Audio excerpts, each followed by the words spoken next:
السلام علیکم ورحمۃ اللہ وبرکاتہ۔ سورۃ البقرہ آیت نمبر 42-82۔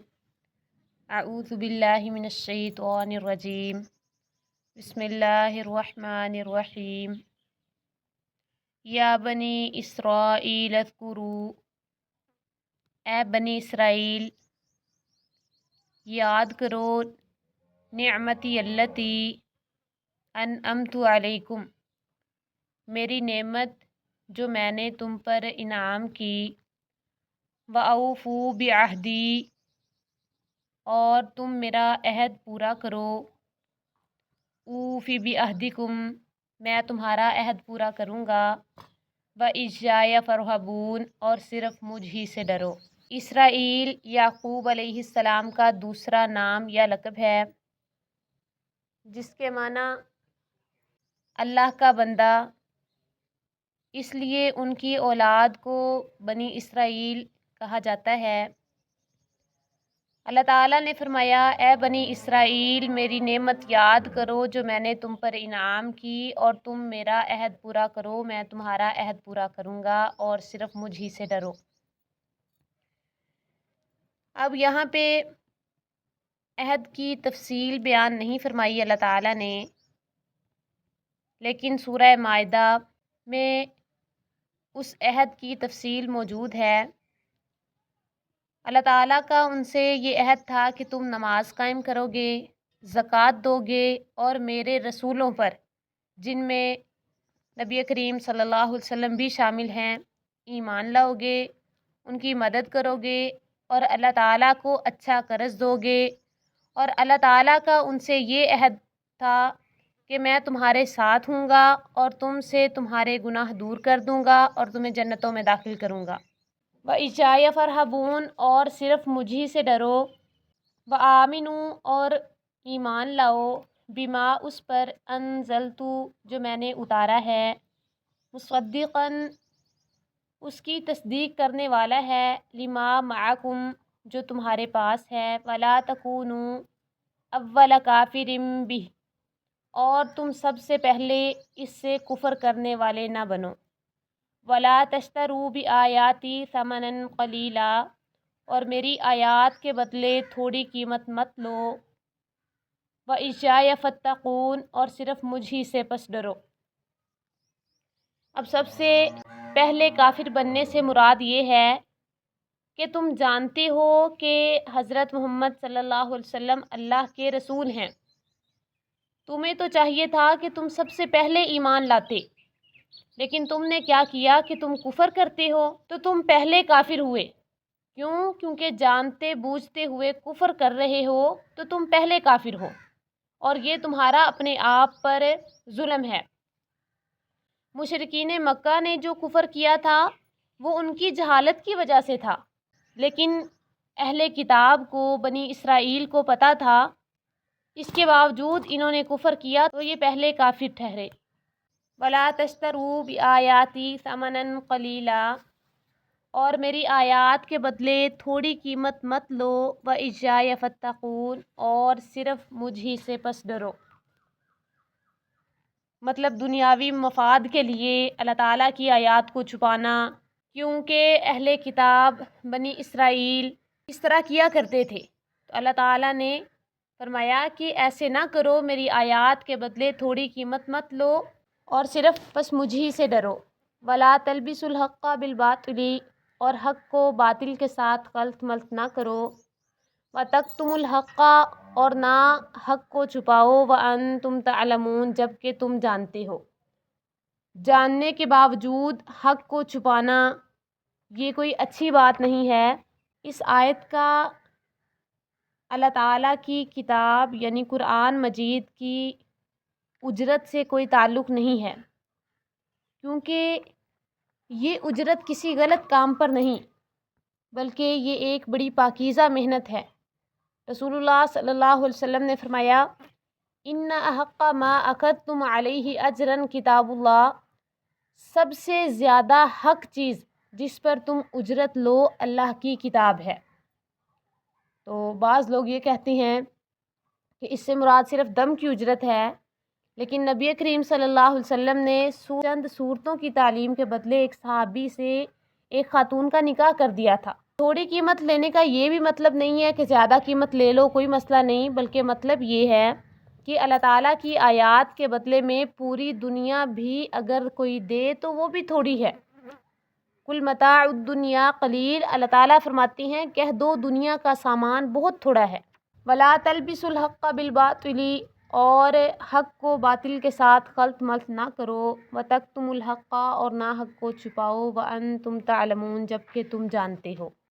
واقیموا الصلاۃ، اور نماز قائم کرو، وآتوا الزکوٰۃ، اور زکوٰۃ دو، ورکعوا مع الراکعین، اور رکوع کرنے والوں کے ساتھ رکوع کرو۔ اس آیت سے با جماعت نماز ادا کرنے کی تاکید ظاہر ہے۔ نبی کریم صلی اللہ علیہ وسلم نے فرمایا کہ جو شخص اذان سنے اور سن کر نماز کے لیے مسجد میں نہ آئے تو اس کی نماز ہی نہیں ہوتی، یعنی گھر میں اگر انسان نماز ادا کر بھی لے نماز قبول ہی نہیں ہوتی، مگر کوئی عذر ہے تو یہ الگ بات ہے، باقی نماز جماعت کے ساتھ ہی ادا کرنی چاہیے۔ اتأمرون الناس بالبر، کیا تم لوگوں کو نیکی کا حکم دیتے ہو، وتنسون انفسکم، اور اپنے آپ کو بھول جاتے ہو، وانتم تتلون الکتاب، حالانکہ تم کتاب پڑھتے ہو، افلا تعقلون، تو کیا تم سمجھتے نہیں؟ یعنی لوگوں کو تورات پر عمل کرنے کا، اے بنی اسرائیل تم لوگوں کو تورات پر عمل کرنے کا حکم دیتے ہو اور خود بھول جاتے ہو کہ تورات ہی میں لکھا ہے کہ نبی کریم صلی اللہ علیہ وسلم پر ایمان لانا ہے، یہ حکم دیا گیا ہے، کے باوجود تم کیا کر رہے ہو کہ لوگوں کو حکم دیتے ہو اور خود مانتے نہیں۔ افلا تعقلون، تو کیا تم نہیں سمجھتے؟ واستعینوا بالصبر والصلاۃ، اور صبر اور نماز کے ساتھ مدد طلب کرو، وَإِنَّهَا لَكَبِيرَةٌ إِلَّا عَلَى الْخَاشِعِينَ، اور بلا شبہ وہ یقیناً بہت بڑی ہے مگر ان عاجزی کرنے والوں پر۔ یعنی کوئی بھی اگر مصیبت آ جاتی ہے تو مصیبت کے برداشت کرنے میں ان دو چیزوں کے ساتھ سہارا لو، وَاسْتَعِينُوا بِالصَّبْرِ وَالصَّلَاةِ، صبر اور نماز کے ساتھ مدد طلب کرو۔ نبی کریم صلی اللہ علیہ وسلم کو جب بھی کوئی اچانک حادثہ پیش آتا، اللہ کے نبی صلی اللہ علیہ وسلم نماز پڑھا کرتے تھے۔ یاد رکھیں، اہل علم کہتے ہیں کہ صبر کی 3 قسمیں ہیں: مصیبت پر صبر، اللہ تعالیٰ کی اطاعت پر صبر، اور نافرمانی سے بچنے پر صبر۔ ایسے ہی نماز کی پابندی ویسے تو بہت مشکل کام ہے، ایک نہایت مشکل ذمہ داری ہے، مگر جن کے دلوں میں اللہ تعالیٰ کا خوف اور آخرت کا یقین ہوتا ہے ان پر نماز بھاری نہیں ہوتی۔ تو فرمایا کہ الذین یظنون انہم ملاقو ربہم، جو یقین رکھتے ہیں کہ بے شک وہ اپنے رب سے ملنے والے ہیں، وانہم الیہ راجعون، اور یہ کہ بے شک وہ اسی کی طرف لوٹنے والے ہیں، ان کو نماز پڑھنا مشکل نہیں لگتا۔ یا بنی اسرائیل اذکروا، اے بنی اسرائیل یاد کرو، نعمتی التی انعمت علیکم، میری وہ نعمت جو میں نے تم پر انعام کی، وانی فضلتکم علی العالمین، اور یہ کہ بلا شبہ میں نے ہی تمہیں جہانوں پر فضیلت بخشی۔ اب جہانوں پر فضیلت، اس سے مراد رسول اللہ صلی اللہ علیہ وسلم سے پہلے زمانے کے لوگ ہیں، کیونکہ جب نبی کریم صلی اللہ علیہ وسلم اس دنیا میں تشریف لائے تو یہ فضیلت امت محمدیہ کو دے دی گئی۔ اللہ کے نبی صلی اللہ علیہ وسلم نے فرمایا خیر الناس قرنی ثم الذین یلونہم ثم الذین یلونہم، سب سے بہتر میرے زمانے کے لوگ ہیں، پھر وہ لوگ جو ان سے ملیں گے، پھر وہ لوگ جو ان سے ملیں گے۔ واتقوا یوما لا تجزی نفس عن نفس شیئا، اور اس دن سے بچو جب نہ کوئی جان کسی جان کے کچھ کام آئے گی، ولا يقبل منها شفاعة ولا يؤخذ منها عدل ولا هم ينصرون، اور نہ اس سے کوئی سفارش قبول کی جائے گی اور نہ اس سے کوئی فدیہ لیا جائے گا، ولا هم ينصرون، اور نہ ان کی مدد کی جائے گی۔ وَإِذْ نَجَّيْنَاكُمْ مِنْ آلِ فِرْعَوْنَ، اور جب ہم نے تمہیں فرعون کی قوم سے نجات دی، يَسُومُونَكُمْ سُوءَ الْعَذَابِ، جو تمہیں برا عذاب دیتے تھے، يُذَبِّحُونَ أَبْنَاءَكُمْ، تمہارے بیٹوں کو بری طرح ذبح کرتے، وَيَسْتَحْيُونَ نِسَاءَكُمْ، اور تمہاری عورتوں کو زندہ چھوڑتے تھے، وَفِي ذَلِكُمْ بَلَاءٌ مِّن رَبِّكُمْ عَظِيمٌ، اور اس میں تمہارے رب کی طرف سے بہت بڑی آزمائش تھی۔ اب اس آیت سے آگے بنی اسرائیل پر جو اللہ تعالیٰ نے انعامات کیے تھے اور جو فضیلت دی تھی اس کا بیان شروع ہو رہا ہے۔ نے ابن عباس رضی اللہ عنہ سے نقل فرمایا ہے کہ فرعون اور اس کے درباریوں نے آپس میں مشورہ کیا کہ بنی اسرائیل کا کہنا ہے کہ اللہ تعالیٰ نے ابراہیم علیہ السلام سے وعدہ کیا تھا کہ ان کی اولاد میں انبیاء اور بادشاہ پیدا فرمائے گا، سو ان کا بندوبست کرنا چاہیے۔ انہوں نے مشورے سے فیصلہ یہ کیا کہ ایسے آدمی مقرر کیے جائیں جن کے پاس چھریاں ہوں، وہ بنی اسرائیل میں چکر لگاتے رہیں، جہاں کوئی بچہ لڑکا پیدا ہو اسے ذبح کر دیں۔ انہوں نے ایسا ہی کیا۔ پھر جب دیکھا کہ بنی اسرائیل کے بڑی عمر کے لوگ تو ویسے مر رہے ہیں اور بچے ذبح ہو رہے ہیں، تو انہوں نے کہا کہ اس طرح تو تم بنی اسرائیل کو فنا کر دو گے، پھر جو خدمت اور مشقت تمہاری جگہ وہ کرتے ہیں وہ تمہیں خود کرنا پڑے گی، اس لیے 1 سال ان کے بچے ذبح کرو اور 1 سال انہیں رہنے دو۔ چنانچہ موسیٰ علیہ السلام کی والدہ ہارون علیہ السلام کے ساتھ اس سال حاملہ ہوئیں جس میں لڑکے ذبح نہیں کیے جاتے تھے، اس لیے انہوں نے بلا خوف ہارون علیہ السلام کو جنم دیا، اور آئندہ سال ہوا تو موسیٰ علیہ السلام کے ساتھ امید سے ہوئیں۔ ابن عباس رضی اللہ عنہما تک اس کی سند ٹھیک ہے۔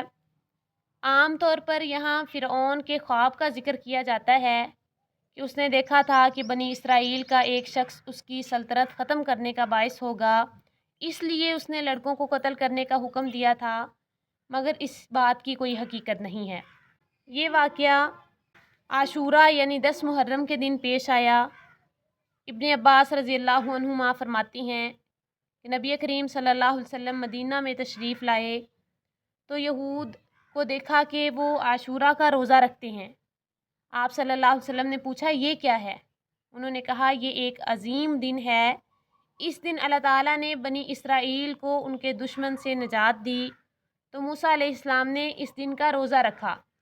آپ صلی اللہ علیہ وسلم نے فرمایا میں تم سے زیادہ موسیٰ علیہ السلام پر حق رکھتا ہوں، چنانچہ آپ نے اس دن کا روزہ رکھا اور اس دن کے روزے کا حکم بھی دیا۔ پھر رمضان کے روزے فرض ہونے پر عاشوراء کا روزہ نفل قرار دے دیا گیا۔ تو وفات سے پہلے آپ صلی اللہ علیہ وسلم نے فرمایا تھا کہ آئندہ سال میں زندہ رہا تو 9 محرم کا روزہ رکھوں گا، مگر آپ صلی اللہ علیہ وسلم اس سے پہلے ہی دنیا سے چلے گئے۔ تو اللہ تعالیٰ فرماتے ہیں وَإِذْ فَرَقْنَا بِكُمُ الْبَحْرَ، اور جب ہم نے تمہاری وجہ سے سمندر کو پھاڑ دیا، فَأَنْجَيْنَاكُمْ، پھر ہم نے تمہیں نجات دی، وَأَغْرَقْنَا آلَ فِرْعَوْنَ، اور ہم نے فرعون کی آل کو غرق کر دیا، وَأَنْتُمْ تَنْظُرُونَ، اور تم دیکھ رہے تھے۔ وَإِذْ وَاعَدْنَا مُوسَىٰ 40 لَيْلَةً، اور جب ہم نے موسیٰ سے 40 راتوں کی میعاد مقرر کی، ثُمَّ اتَّخَذْتُمُ الْعِجْلَ، پھر اس کے بعد تم نے بچھڑا بنا لیا، وَأَنْتُمْ ظَالِمُونَ، اور تم ظالم تھے۔ وہ موسیٰ علیہ السلام کی اس وحی پر عمل کرتے آ رہے تھے جو تورات سے پہلے موسیٰ علیہ السلام پر اتری تھی، گویا حدیث پر عمل تھا۔ اب اللہ تعالیٰ نے موسیٰ علیہ السلام کو 40 دن رات کے لیے طور پر بلایا تاکہ انہیں تورات عطا فرمائی جائے، لیکن ان کے جانے کے بعد بنی اسرائیل نے ایک بچھڑا بنا کر اس کی پوجا شروع کر دی۔ اسی بنا پر اللہ تعالیٰ نے ان کو ظالم قرار دیا، کیونکہ وہ واضح طور پر شرک کے مرتکب ہوئے تھے، اور شرک سے بڑھ کر اور کون سا ظلم ہو سکتا ہے۔ ثم عفونا عنکم من بعد ذلک لعلکم تشکرون، پھر ہم نے اس کے بعد تمہیں معاف کر دیا تاکہ تم شکر کرو۔ وَإِذْ آتَيْنَا مُوسَى الْكِتَابَ، اور جب ہم نے موسیٰ کو کتاب دی، والفرقان، اور حق اور باطل میں فرق کرنے والی چیز عطا کی۔ کیوں؟ فرمایا لعلکم تہتدون، تاکہ تم ہدایت پاؤ۔ الکتاب سے مراد تو تورات ہے، اور الفرقان سے مراد معجزے بھی ہیں، اور موسیٰ علیہ السلام کو عطا کردہ قوت فیصلہ بھی، جو حق اور باطل میں فرق کرتی تھی۔ اور اگر اس واؤ کو تفسیری مانے تو خود تورات بھی حق اور باطل میں فرق کرنے والی تھی۔ وَإِذْ قَالَ مُوسَىٰ لِقَوْمِهِ، اور جب موسیٰ نے کہا لِقَوْمِهِ، اپنی قوم سے، یا قومی، اے میری قوم، اِنَّكُمْ ظَلَمْتُمْ أَنفُسَكُمْ بِاتِّخَاذِكُمُ الْعِجْلَ، بے شک تم نے اپنے بچڑا بنانے کے ساتھ اپنی جانوں پر ظلم کیا ہے۔ فَتُوبُوا إِلَىٰ بَارِئِكُمْ فَاقْتُلُوا أَنفُسَكُمْ، پس تم اپنے پیدا کرنے والے کی طرف توبہ کرو، پس اپنے آپ کو قتل کرو۔ ذَلِكُمْ خَيْرٌ لَكُمْ عِندَ بَارِئِكُمْ، یہ تمہارے لیے تمہارے پیدا کرنے والے کے نزدیک بہتر ہے۔ فَتَابَ عَلَيْكُمْ، تو اس نے تمہاری توبہ قبول کر لی۔ إِنَّهُ هُوَ التَّوَّابُ الرَّحِيمُ، بے شک وہی بہت توبہ قبول کرنے والا، نہایت رحم والا ہے۔ بنی اسرائیل میں جس طرح شادی شدہ زانی کی سزا رجم تھی، بالکل اسی طرح شرک کے ارتکاب پر بھی انہیں قتل کی سزا سنائی گئی، اور پھر اس پر عمل بھی ہوا تھا۔ ہماری امت میں بھی ارتداد کی سزا قتل ہے۔ رسول اللہ صلی اللہ علیہ وسلم نے فرمایا من بدل دینہ فاقتلوہ، کہ جو شخص مرتد ہو جائے اسے قتل کر دو۔ لیکن اتنی تخفیف کر دی گئی ہے کہ مرتد توبہ کر لے تو اسے معاف کر دیا جائے گا، البتہ رجم کی حد توبہ کے باوجود بھی جاری کی جائے گی۔ ابن عباس رضی اللہ عنہ سے طبری نے نقل کیا ہے کہ موسیٰ علیہ السلام نے اللہ تعالیٰ کے حکم سے اپنی قوم کو حکم دیا کہ اپنے آپ کو قتل کرو، تو وہ لوگ جو بچھڑے کے مجاور بنے تھے گوٹ مار کر بیٹھے تھے، اور جو لوگ مجاور نہیں بنے تھے وہ اٹھے اور انہوں نے ہاتھوں میں خنجر لیے، ان پر ایک سخت تاریکی چھا گئی اور وہ ایک دوسرے کو قتل کرنے لگے۔ پھر اندھیرا دور ہو گیا، روشنی ہوئی تو 70,000 قتل ہو چکے تھے۔ جو قتل ہوا اس کی بھی توبہ قبول ہو گئی، اور جو بچ گیا اس کی بھی توبہ قبول ہو گئی۔ وَإِذْ قُلْتُمْ یا موسیٰ، اور جب تم نے کہا اے موسیٰ، لن نؤمن لک حتی نر اللہ جہرۃ، ہم ہرگز تیرا یقین نہ کریں گے، حتی نر اللہ جہرہ، یہاں تک کہ ہم اللہ کو کھلم کھلا دیکھ لیں۔ فَأَخَذَتْكُمُ الصَّاعِقَةُ، پھر تمہیں کڑک نے پکڑ لیا، وَأَنْتُمْ تَنظُرُونَ، اور تم دیکھ رہے تھے۔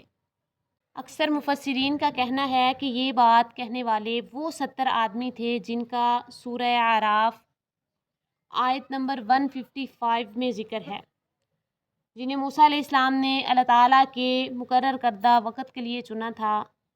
جب موسیٰ علیہ السلام نے اللہ تعالیٰ سے کلام کیا تو انہوں نے کہا کہ ہم تمہارے کہنے پر ہرگز یقین نہیں کریں گے یہاں تک کہ ہم اپنی آنکھوں سے اللہ تعالیٰ کو دیکھ نہ لیں۔ اس پر وہ زلزلہ اور بجلی کی کڑک سے بے ہوش ہو کر مر گئے تھے۔ پھر موسیٰ علیہ السلام کی دعا سے دوبارہ زندہ ہوئے۔ ثم بعثناکم، پھر ہم نے تمہیں زندہ کیا، من بعد موتکم، تمہارے مرنے کے بعد، لعلکم تشکرون، تاکہ تم شکر کرو۔ وَظَلَّلْنَا عَلَيْكُمُ الْغَمَامَ، اور ہم نے تم پر بادل کا سایہ کیا، وَأَنزَلْنَا عَلَيْكُمُ الْمَنَّ وَالسَّلْوَىٰ، اور ہم نے تم پر من اور سلوہ اتارا۔ کُلُوا مِن طَیِّبَاتِ مَا رَزَقْنَاکُمْ، ان پاکیزہ چیزوں میں سے کھاؤ جو ہم نے تمہیں دی ہیں۔ وَمَا ظَلَمُونَا وَلَٰكِن كَانُوا أَنفُسَهُمْ يَظْلِمُونَ، اور انہوں نے ہم پر ظلم نہیں کیا، اور لیکن وہ اپنے آپ پر ہی ظلم کیا کرتے تھے۔ یعنی صحرائے سینا میں ان کے پاس کھانے کے لیے کچھ بھی نہیں تھا، اور صحرا کی دھوپ انہیں جلائے دیتی تھی، تو اللہ تعالیٰ نے ان پر خاص قسم کے بادل کا سایہ کر دیا اور کھانے کے لیے من اور سلوہ کا انتظام فرما دیا۔ من کی تفسیر رسول اللہ صلی اللہ علیہ وسلم نے بیان فرمائی ہے، فرمایا الکمات من المنی وماؤہا شفاء للعین، کہ کھمبی من میں سے ہے اور اس کا پانی آنکھ کے لیے شفا ہے۔ تو یہ من متعدد چیزیں تھیں جو صحرا میں خود بخود پیدا ہو جاتی تھیں، اور ان میں سے ایک چیز وہ کھمبی بھی ہے۔ اسی طرح وہ میٹھی گوند بھی من کی ایک قسم تھی، اور السلوا یہ بٹیر یا بٹیر سے ملتا جلتا پرندہ ہے۔ صحرا میں اللہ تعالیٰ کے حکم سے بے شمار پرندے آ جاتے تھے اور بنی اسرائیل ان کو پکڑ کر کھا لیتے تھے۔ وَإِذْ قُلْنَا ادْخُلُوا هَٰذِهِ الْقَرْيَةَ، اور جب ہم نے کہا داخل ہو جاؤ اس بستی میں، فَكُلُوا مِنْهَا، پس کھاؤ اس سے، حیث شئتم، جہاں سے تم چاہو، رغدا، کھلا، وَادْخُلُوا الْبَابَ، اور دروازے میں داخل ہو جاؤ، سجدا، سجدہ کرتے ہوئے، وَقُولُوا حِطَّةٌ نَغْفِرْ لَكُمْ خَطَايَاكُمْ، اور کہو بخش دے تو ہم تمہاری خطائیں بخش دیں گے، وَسَنَزِيدُ الْمُحْسِنِينَ، اور ہم نیکی کرنے والوں کو جلد ہی زیادہ دیں گے۔ یعنی گناہوں کی بخشش کے علاوہ مزید درجات حاصل ہوں گے۔ رسول اللہ صلی اللہ علیہ وسلم سے احسان کی حقیقت کے متعلق سوال کیا گیا تو آپ صلی اللہ علیہ وسلم نے فرمایا ان تعبد اللہ کأنک تراہ فإن لم تکن تراہ فإنہ یراک، کہ اللہ تعالیٰ کی عبادت اس طرح کرو گویا تم اسے دیکھ رہے ہو، سو اگر تم اسے نہیں دیکھتے ہو تو یقیناً وہ تمہیں دیکھتا ہے۔ فبدل الذین ظلموا قولا غیر الذی قیل لهم، پھر ان لوگوں نے جنہوں نے ظلم کیا بات کو اس کے خلاف بدل دیا جو ان سے کہی گئی تھی۔ فَأَنزَلْنَا عَلَى الَّذِينَ ظَلَمُوا رِجْزًا مِّنَ السَّمَاءِ، تو ہم نے ان لوگوں پر جنہوں نے ظلم کیا تھا آسمان سے ایک عذاب نازل کیا، بما كانوا يفسقون، اس لیے کہ وہ نافرمانی کرتے تھے۔ اب ان ظالموں نے کیا کیا کہ اللہ تعالیٰ کے اس حکم کا مذاق اڑایا۔ رسول اللہ صلی اللہ علیہ وسلم نے فرمایا کہ جب بنی اسرائیل سے کہا گیا وَادْخُلُوا الْبَابَ سُجَّدًا وَقُولُوا حِطَّةٌ، کہ دروازے میں سجدہ کرتے ہوئے داخل ہو جاؤ اور کہو بخش دے، تو انہوں نے اسے بدل دیا اور اپنے سرینوں پر گھسیٹتے ہوئے داخل ہوئے، اور انہوں نے کہا حبۃ فی شعرۃ، دانہ بالی میں۔ تو اس سے بڑھ کر اب دیکھیں عناد اور اللہ تعالیٰ کے حکم کی مخالفت کیا ہو سکتی ہے۔ رجزن کا معنی عذاب، رسول اللہ حدیث سے معلوم ہوتا ہے اس سے مراد طاعون ہے۔ رسول اللہ صلی اللہ علیہ وسلم نے فرمایا الطاعون رجس ارسل علی طائفۃ من بنی اسرائیل او علی من کان قبلکم، طاعون ایک عذاب ہے جو بنی اسرائیل کے ایک گروہ پر یا ان لوگوں پر بھیجا گیا جو تم سے پہلے تھے۔ وَإِذِ اسْتَسْقَىٰ موسیٰ لِقَوْمِهِ، اور جب موسیٰ نے اپنی قوم کے لیے پانی مانگا، فَقُلْنَا اضْرِب بِّعَصَاكَ الْحَجَرَ، تو ہم نے کہا اپنی لاٹھی اس پتھر پر مار، فَانْفَجَرَتْ مِنْهُ اثْنَتَا عَشْرَةَ عَيْنًا، تو اس سے 12 چشمے پھوٹ نکلے، قَدْ عَلِمَ كُلُّ أُنَاسٍ مَّشْرَبَهُمْ، بلا شبہ سب لوگوں نے اپنی پینے کی جگہ معلوم کر لی۔ کُلُوا وَاشْرَبُوا مِن رِزْقِ اللہ، کھاؤ اور پیو اللہ کے دیے ہوئے میں سے، وَلَا تَعْثَوْا فِي الْأَرْضِ مُفْسِدِينَ، اور زمین میں فساد کرتے ہوئے نہ چلو نہ پھرو۔ وَإِذْ قُلْتُمْ يَا مُوسَىٰ لَن نَّصْبِرَ عَلَىٰ طَعَامٍ وَاحِدٍ، اور جب تم نے کہا اے موسیٰ ہم ایک کھانے پر ہرگز صبر نہ کریں گے، فَادْعُ لَنَا رَبَّكَ، سو ہمارے لیے اپنے رب سے دعا کر، یخرج لنا، وہ ہمارے لیے کچھ ایسی چیزیں نکالے، مما تنبت الارض، جو زمین اگاتی ہے، من بقلہا وقثائہا، اپنی ترکاری سے اور اپنی ککڑی سے، وفومہا اور اپنی گندم سے، وعدسہا اور اپنے مسور سے، وبصلہا اور اپنے پیاز میں سے۔ قال موسیٰ علیہ السلام نے فرمایا اتستبدلون الذی هو ادنی بالذی هو خیر، کیا تم وہ چیز جو کمتر ہے اس چیز کے بدلے مانگ رہے ہو جو بہتر ہے؟ اہبطوا مصرا، کسی شہر میں جا اترو، فإن لکم ما سألتم، تو یقیناً تمہارے لیے وہ کچھ ہوگا جو تم نے مانگا۔ وضربت علیہم الذلۃ والمسکنہ، اور ان پر ذلت اور محتاجی مسلط کر دی گئی۔ وباءوا بغضب من اللہ، اور وہ اللہ کی طرف سے بھاری غضب کے ساتھ لوٹے۔ ذالک بأنہم کانوا یکفرون بآیات اللہ، یہ اس لیے کہ وہ اللہ کی آیات کے ساتھ کفر کرتے۔ وَيَقْتُلُونَ النَّبِيِّينَ بِغَيْرِ الْحَقِّ، اور نبیوں کو حق کے بغیر قتل کرتے تھے۔ ذَلِكَ بِمَا عَصَوا وَكَانُوا يَعْتَدُونَ، یہ اس لیے کہ انہوں نے نافرمانی کی اور وہ حد سے گزرتے تھے۔ من اور سلویٰ کو ایک کھانا قرار اس لیے دیا کہ وہ انہیں روزانہ ملتا تھا، اس میں کوئی تبدیلی نہیں تھی۔ پرندوں کا گوشت اور صحرا کی چیزیں اللہ تعالیٰ کی خاص نعمت اور صحت کے لیے بہترین غذا تھیں۔ پھر انہیں آزادی اور فراغت بھی حاصل تھی، جس میں وہ علم بھی حاصل کر سکتے تھے، جہاد کی تیاری بھی کر سکتے تھے، اور جہاد کی تیاری کر کے عزت اور اقتدار بھی حاصل کر سکتے تھے۔ لیکن انہوں نے نعمتوں کی قدر نہیں کی اور چیزوں کا تقاضا کرنے لگ گئے، جن میں وہ اور ان چیزوں کا وہ تقاضا کرنے بیٹھ گئے جن کے وہ زمانہ غلامی میں عادی تھے، اور اس کے لیے کھیتی باڑی میں مشغول ہونا پڑنا تھا، جو ہمیشہ فاتح قومیں مفتوح قوموں سے کروایا کرتی ہیں۔ رسول اللہ صلی اللہ علیہ وسلم نے ہل اور کھیتی باڑی کا کوئی اوزار دیکھا تو فرمایا کہ لا يدخل هذا بیت قوم الا ادخلہ اللہ الذل، کہ یہ چیزیں کسی گھر میں داخل نہیں ہوتی مگر اللہ تعالیٰ اس میں ذلت داخل کر دیتا ہے۔ اس کا مطلب یہ نہیں کہ کھیتی باڑی حرام ہے، بلکہ مراد یہ کہ کام میں پھر انسان کھو جاتا ہے اور جہاد بھی ترک کر دیتا ہے۔ یہ امام بخاری نے اس حدیث پر باب باندھا ہے کہ باب ما یحذر من عواقب الاشتغال بآلة الزرع او مجاوزة الحد الذي امر به، یعنی کھیتی باڑی کے اوزاروں میں زیادہ مشغول ہونے کے نتیجے میں یا اس حد سے تجاوز میں جس کا حکم دیا گیا ہے، جو خطرات ہیں ان کا باب۔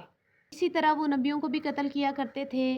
نبی کریم صلی اللہ علیہ وسلم نے فرمایا اشد الناس عذابا یوم القیامت رجل قتلہ نبی او قتل نبیا و امام ضلالت او ممثل من الممثلین، قیامت کے دن سب سے سخت عذاب والا وہ آدمی ہے جسے کسی نبی نے قتل کیا یا اس نے کسی نبی کو قتل کیا، اور گمراہی کا امام اور مصوروں میں سے کوئی مصور، یعنی کوئی تصویر بنانے والا۔ قیامت والے دن ان کو سب سے زیادہ عذاب ہوگا۔ ان الذین آمنوا والذین ہادوا، بے شک وہ جو لوگ ایمان لائے اور جو لوگ یہودی بنے، والنصارا اور نصارا، والصابئین اور صابی، من آمن باللہ والیوم الآخر، جو بھی اللہ اور یوم آخرت پر ایمان لائے گا، وعمل صالحا فلہم اجرہم عند ربہم، اور نیک عمل کرے گا تو ان کے لیے ان کا اجر ان کے رب کے پاس ہے۔ ولا خوف علیہم ولا هم یحزنون، اور ان پر نہ کوئی خوف ہے اور نہ وہ غمگین ہوں گے۔ اب پہلی والی آیات میں بنی اسرائیل پر انعامات اور ان کے مقابلے میں ان کے برے اعمال کا ذکر ہے، تو یہ آیت درمیان میں ایک خاص مناسبت کی بنا پر آئی ہے۔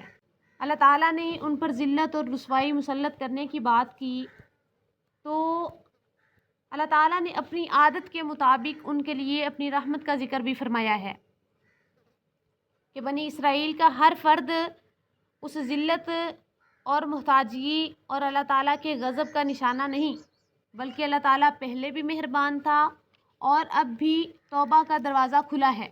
جو بندہ بھی ایمان لائے، عمل صالح کرے۔ الصابئین، یہ صابئشن کی جمع ہے، جو شخص ایک دین سے دوسرے دین کی طرف نکل جائے اسے صابی کہا جاتا ہے۔ وَإِذْ أَخَذْنَا مِيثَاقَكُمْ، اور جب ہم نے تمہارا پختہ عہد لیا، ورفعنا فوقکم الطور، اور تمہارے اوپر پہاڑ کو بلند کیا۔ خذوا ما آتیناکم، پکڑو قوت کے ساتھ جو ہم نے تمہیں دیا ہے۔ واذکروا ما فیہ لعلکم تتقون، اور جو اس میں ہے اسے یاد کرو، لعلکم تتقون، تاکہ تم بچ جاؤ۔ اللہ تعالیٰ نے بنی اسرائیل سے تورات پر عمل کا عہد لیتے ہوئے ایک بڑا ہیبت ناک منظر پیدا فرما دیا تاکہ وہ دل سے یہ عہد کریں۔ اس وقت وہ پہاڑ کے دامن میں تھے، زلزلے کے ساتھ پہاڑ اکھڑ کر ان پر جھک گیا اور سائبان کی طرح ان پر سایہ فگن ہو گیا، حتیٰ کہ انہیں یقین ہو گیا کہ وہ ان پر گرنے والا ہے۔ ثم تولیتم من بعد ذلک، پھر تم اس کے بعد پھر گئے۔ فلولا فضل اللہ علیکم ورحمتہ، تو اگر تم پر اللہ کا فضل اور اس کی رحمت نہ ہوتی تو لکنتم من الخاسرین، تو یقیناً تم خسارہ اٹھانے والوں میں سے ہوتے۔ یعنی نافرمانیوں کے باوجود عذاب کے ساتھ اللہ تعالیٰ نے تمہیں ہلاک نہیں کیا بلکہ توبہ اور استغفار کی مہلت دے دی۔ وَلَقَدْ عَلِمْتُمُ الَّذِينَ اعْتَدَوْا، اور بلا شبہ یقیناً تم ان لوگوں کو جان چکے ہو جنہوں نے زیادتی کی، حد سے گزر گئے، منکم تم میں سے، فی السبت ہفتے کے دن میں، فَقُلْنَا لَهُمْ كُونُوا قِرَدَةً خَاسِئِينَ، تو ہم نے ان سے کہا ذلیل بندر بن جاؤ۔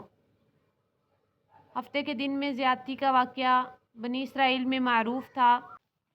مفسرین نے لکھا ہے کہ انہیں حکم دیا گیا تھا کہ ہفتے کے دن کی تعظیم کریں اور اس میں شکار نہ کریں، شکار وغیرہ سے باز رہیں، مگر انہوں نے فریب اور ہیلہ سازی سے مچھلیاں پکڑنا شروع کر دیں۔ چنانچہ انہوں نے سمندر کے کنارے بڑے بڑے حوض کھود لیے۔ ہفتے کے دن مچھلیاں پانی کے اوپر آتیں تو ان حوضوں میں داخل ہو جاتیں، وہ سمندر کی طرف سے ان کا راستہ بند کر دیتے اور اتوار کے دن ان کو پکڑ لیتے، یا جمعہ کے دن سمندر میں جال نصب کر دیتے اور ہفتے کے دن ان میں پھنسی ہوئی مچھلیوں کو اتوار کے دن پکڑ لیتے۔ تو اس سے ہمیں یہ بھی معلوم ہوتا ہے کہ کسی حرام کا ارتکاب کرنے کے لیے ہیلہ کرنا حرام ہے۔ فَجَعَلْنَاهَا نَكَالًا لِمَا بَيْنَ يَدَيْهَا، تو ہم نے اسے ان لوگوں کے لیے جو اس کے سامنے تھے، وَمَا خَلْفَهَا، اور جو اس کے پیچھے تھے، ایک عبرت بنا دیا، وَمَوْعِظَةً لِّلْمُتَّقِينَ، اور ڈرنے والوں کے لیے ایک نصیحت بنا دیا۔ یعنی یہ واقعہ اس وقت کے لوگوں کے لیے اور بعد میں آنے والے لوگوں کے لیے باعث عبرت بنا دیا۔ ڈرنے والوں کے لیے نصیحت میں یہ شامل ہے کہ امت محمدیہ صلی اللہ علیہ وسلم بنی اسرائیل کی نافرمانیوں اور ان پر ملنے والی سزاؤں کو دیکھ کر نصیحت حاصل کرے۔ وَإِذْ قَالَ مُوسَىٰ لِقَوْمِهِ، اور جب موسیٰ نے اپنی قوم سے کہا، إِنَّ اللَّهَ يَأْمُرُكُمْ، بے شک اللہ تعالیٰ تمہیں حکم دیتا ہے، أَن تَذْبَحُوا بَقَرَةً، کہ تم ایک گائے ذبح کرو۔ قَالُوا أَتَتَّخِذُنَا هُزُوًا، انہوں نے کہا کیا تو ہمیں مذاق بناتا ہے؟ قَالَ أَعُوذُ بِاللَّهِ أَنْ أَكُونَ مِنَ الْجَاهِلِينَ، کہا میں اللہ کی پناہ پکڑتا ہوں کہ میں جاہلوں میں سے ہو جاؤں۔ قَالُوا ادْعُ لَنَا رَبَّكَ يُبَيِّن لَنَا مَا هِيَ، انہوں نے کہا ہمارے لیے اپنے رب سے دعا کر کہ وہ ہمارے لیے واضح کر دے کہ وہ گائے کیا ہے۔ قال إنه يقول إنها بقرة لا فارض ولا بکر، کہا بے شک وہ فرماتا ہے، بے شک وہ ایسی گائے ہے جو نہ بوڑھی ہے اور نہ بچی ہے۔ عوان بین ذالک، اس کے درمیان جوان عمر کی ہے۔ فَفْعَلُوا مَا تُؤْمَرُونَ، تو کرو جو تمہیں حکم دیا جاتا ہے۔ قَالُوا ادْعُ لَنَا رَبَّكَ يُبَيِّن لَنَا مَا لَوْنُهَا، انہوں نے کہا ہمارے لیے اپنے رب سے دعا کر وہ ہمارے لیے واضح کر دے کہ اس کا رنگ کیا ہے۔ قَالَ إِنَّهُ يَقُولُ إِنَّهَا بَقَرَةٌ صَفْرَاءُ فَاقِعٌ لَوْنُهَا تَسُرُّ النَّاظِرِينَ، کہا بے شک وہ فرماتا ہے کہ بلا شبہ وہ گائے زرد رنگ کی ہے، اس کا رنگ خوب گہرا ہے، دیکھنے والوں کو خوش کرتی ہے۔ قَالُوا ادْعُ لَنَا رَبَّكَ يُبَيِّن لَنَا مَا هِيَ إِنَّ الْبَقَرَ تَشَابَهَ عَلَيْنَا، انہوں نے کہا ہمارے لیے اپنے رب سے دعا کر کہ وہ ہمارے لیے واضح کر دے وہ گائے کیا ہے، بے شک گائیں ہم پر ایک دوسری کے مشابہ ہو گئی ہیں۔ وَإِنَّا إِن شَاءَ اللَّهُ لَمُهْتَدُونَ، اور یقیناً ہم اگر اللہ نے چاہا تو مقصد کو پہنچنے ہی والے ہیں۔ اب مصر میں غلامی کے زمانے میں غالب قوم کے اثر سے بنی اسرائیل میں گائے کی تقدیس کا عقیدہ سرایت کر گیا تھا۔ اس کا ظہور اس وقت بھی ہوا جب موسیٰ علیہ السلام تورات لینے کے لیے طور پر گئے، انہوں نے بچڑا بنا کر اس کی عبادت شروع کر دی۔ اب موسیٰ علیہ السلام نے اللہ تعالیٰ کے حکم سے اس عقیدے کو جڑ سے اکھاڑنے کے لیے کوئی گائے ذبح کرنے کا حکم دیا۔ اس پر انہوں نے مذاق سمجھا کہ بھلا گائے بھی ذبح کی جا سکتی ہے، کہنے لگے کیا تو ہم سے مذاق کرتا ہے؟ وَإِذْ قَتَلْتُمْ نَفْسًا فَادَّارَأْتُمْ فِيهَا، اور جب تم نے ایک شخص کو قتل کر دیا پھر تم نے اس کے بارے میں جھگڑا کیا، وَاللَّهُ مُخْرِجٌ مَّا كُنتُمْ تَكْتُمُونَ، اور اللہ تعالیٰ اس بات کو نکالنے والا تھا جو تم چھپا رہے تھے۔ فَقُلْنَا اضْرِبُوهُ بِبَعْضِهَا، تو ہم نے کہا اس پر اس کا کوئی ٹکڑا مارو، كَذَلِكَ يُحْيِي اللَّهُ الْمَوْتَىٰ، اس طرح اللہ مردوں کو زندہ کرتا ہے، وَيُرِيكُمْ آيَاتِهِ، اور تمہیں اپنی نشانیاں دکھاتا ہے، لَعَلَّكُمْ تَعْقِلُونَ، تاکہ تم سمجھو۔ اس کا مقام پہلے تھا مگر اللہ تعالیٰ نے گائے ذبح کرنے کا حکم پہلے ذکر فرمایا تاکہ بنی اسرائیل کی نافرمانی کے کئی مناظر سامنے آ سکیں، مثلاً گائے ذبح کرنے سے پہلو تہی کرنا، بار بار سوال کرنا، ناحق قتل کرنا، پھر اسے چھپانے کی کوشش کرنا۔ تو اللہ تعالیٰ فرماتی ہیں کہ گائے کا ٹکڑا مارنے سے وہ مقتول زندہ ہو گیا تھا، تو فرمایا کہ اسی طرح اللہ تعالیٰ مردوں کو زندہ کرتا ہے۔ تو جو ایک مردہ زندہ کر سکتا ہے وہ تمام مردوں کو بھی زندہ کرنے پہ قادر ہے۔ ثم قست قلوبکم من بعد ذلک فہی کالحجارۃ او اشد قسوہ، پھر اس کے بعد تمہارے دل سخت ہو گئے تو وہ پتھروں جیسے ہیں یا سختی میں ان سے بھی بڑھ کر ہیں۔ وَإِنَّ مِنَ الْحِجَارَةِ لَمَا يَتَفَجَّرُ مِنْهُ الْأَنْهَارُ، اور بے شک پتھروں میں سے کچھ یقیناً وہ ہیں جن سے نہریں پھوٹ نکلتی ہیں۔ وَإِنَّ مِنْهَا لَمَا يَشَّقَّقُ فَيَخْرُجُ مِنْهُ الْمَاءُ، اور بے شک ان میں سے کچھ یقیناً وہ ہیں جو پھٹ جاتی ہیں بس ان سے پانی نکلتا ہے۔ وَإِنَّ مِنْهَا لَمَا يَهْبِطُ مِنْ خَشْيَةِ اللَّهِ، اور بے شک ان میں سے کچھ یقیناً وہ ہیں جو اللہ کے ڈر سے گر پڑتے ہیں۔ وَمَا اللَّهُ بِغَافِلٍ عَمَّا تَعْمَلُونَ، اور اللہ اس سے ہرگز غافل نہیں جو تم کر رہے ہو۔ اب اس آیت میں بھی اللہ تعالیٰ نے بنی اسرائیل کی وہ عجیب حالت بیان فرمائی ہے کہ کیسی کم بخت قوم ہو کہ مردے کا جی اٹھنا تک تم نے اپنی آنکھوں سے دیکھ لیا، مگر اس کے باوجود تم اپنے کفر اور سرکشی پر ڈٹے رہے اور تمہارے دل نرم ہونے کے بجائے سخت ہو گئے جیسے پتھر یا اس سے بھی سخت۔ اس لیے اللہ تعالیٰ نے مسلمانوں کو اہل کتاب کا سا رویہ اختیار کرنے سے منع فرمایا ہے۔ تو پتھروں سے نہروں کا پھوٹنا، ان کا پھٹ جانا اور ان سے پانی نکلنا، ان کا گرنا اللہ کے خوف کی وجہ سے ہوتا ہے۔ تو پھر اگر کوئی یہ کہے کہ وہ کیسے ڈرتے ہیں، وہ تو بے جان چیزیں ہیں، تو جواب یہ ہے کہ اللہ تعالیٰ نے عقل والی مخلوقات کے علاوہ ان میں بھی ایک شعور اور فہم رکھا ہے جس کی حقیقت اللہ تعالیٰ ہی جانتا ہے۔ افتطمعون ان یؤمنوا لکم، تو کیا تم طمع رکھتے ہو کہ وہ تمہارے لیے ایمان لے آئیں؟ وقد کان فریق منہم، حالانکہ یقیناً ان میں سے کچھ لوگ یسمعون کلام اللہ، ایسے بھی چلے آئے ہیں کہ جو اللہ کا کلام سنتے ہیں، ثم یحرفونہ، پھر اسے بدل ڈالتے ہیں، من بعد ما عقلوہ، اس کے بعد کہ اسے سمجھ چکے ہوتے ہیں، وہم یعلمون، اور وہ جانتے ہیں۔ یہ خطاب مسلمانوں سے ہے کہ یہود سے ایمان کی توقع رکھنا بے سود ہے۔ ان کے پہلے بزرگ بھی ایسے تھے کہ انہوں نے جان بوجھ کر تورات میں تحریف کر ڈالی، تو الفاظ ہی بدل ڈالے۔ وَإِذَا لَقُوا الَّذِينَ آمَنُوا قَالُوا آمَنَّا، اور جب وہ ان لوگوں سے ملتے ہیں جو ایمان لائے تو کہتے ہیں ہم ایمان لے آئے۔ وَإِذَا خَلَا بَعْضُهُمْ إِلَىٰ بَعْضٍ، اور جب ان کا بعض کی طرف اکیلا ہوتا ہے، قالوا، تو کہتے ہیں اتحدثونہم بما فتح اللہ علیکم، کیا تم انہیں وہ باتیں بتاتے ہو جو اللہ نے تم پر کھولی ہیں،